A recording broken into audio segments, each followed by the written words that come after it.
Throughout the history of hip-hop, it's very common that the underground and the mainstream be separated. However, it seems that a pattern has developed that the underground or group of underground artists seem to almost always end up in the mainstream setting. This can be seen especially in the new generation through artists like Yeat blowing up to meteoric levels, and I believe this phenomenon can be explained best through the XXL 2016 freshmen and how almost all these artists in this freshman list became some of the biggest artists that we listen to today.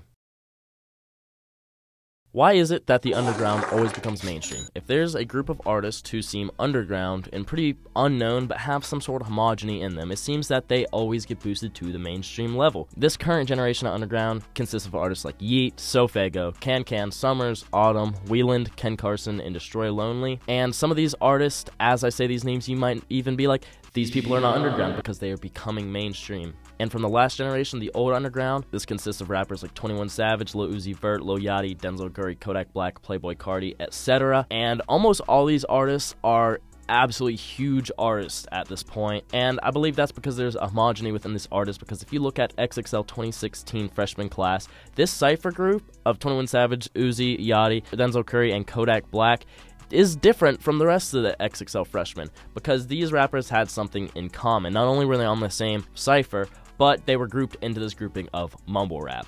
And of course, you know, the old heads would make fun of mumble rap. The mainstream music listeners would make fun of mumble rap. However, this group of mumble rap had quite the following, and this was a group of a lot of new artists that were buzzing that all had something in common. Whether it be the face tats, whether it be the colored hair, or the style of music, whatever, they had something in common. And nowadays, you know, 21 Savage just dropped a collab album with Drake. Kodak Black is on Kendrick's album multiple times. Lil Yachty and Drake are great friends. Lil Uzi Vert performed with Ed Sheeran at the VMAs. I mean, these artists are huge at this point. I mean, this was the underground at this point. These artists were not really that well known. And the fact that they all came up together in their own separate lanes just shows that having a group of people that, you know, fans can kind of be a fan of all these artists. I mean, all these artists kind of supply a different route in music, but it's close enough to where, you know, you take this group of people who kind of have all a similar image but make slightly different music, and it's pretty common that if you were a fan of one of those artists, you were a fan of another artist in there, and maybe another artist, and maybe all the artists. And that's kind of why the underground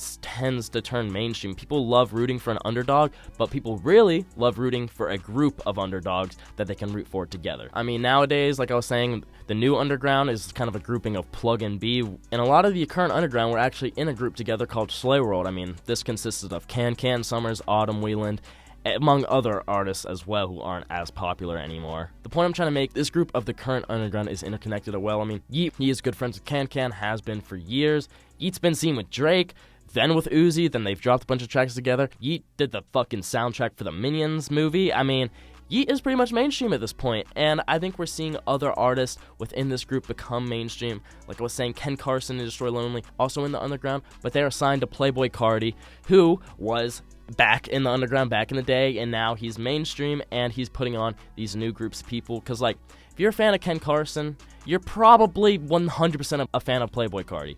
If you're a fan of Destroy Lonely, you are probably a fan of Playboi Carti. If you are a fan of Carson, you are probably a fan of Destroy Lonely as well. You see how this works? You see how all this connects? People buy into an image of a group of people, and the image of a group of people is a lot cooler than the image of one person. Because that's how rappers used to blow up back in the day. I mean, if you were a rapper with a cool image, I mean, you could kind of ride off that, and you still can, but it helps a lot if you are in a homogenized group of people with similar sounds, similar image, because people are going to want to root for you guys as a whole. And of course, you'll have your favorites, you know, whatever artists you like more, but you know, for the most part, you're going to get rooted for as a whole. And these artists, I mean, they're always collabing with each other. Like, these artists have countless collabs together. SoFaygo just dropped a song with Carson, which even, you know, you see how this all comes together.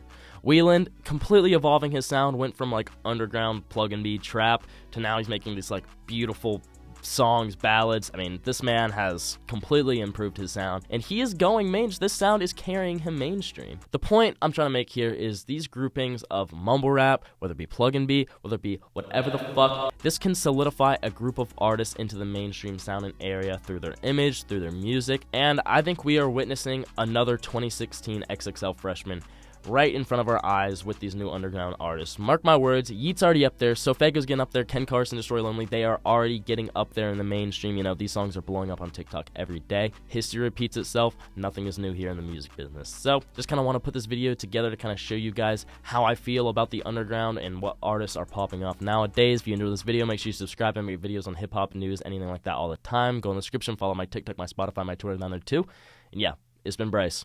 Peace. Can't I picture little Bobby, just a younger run around with his bands, hammer in his hand, feeling like a man.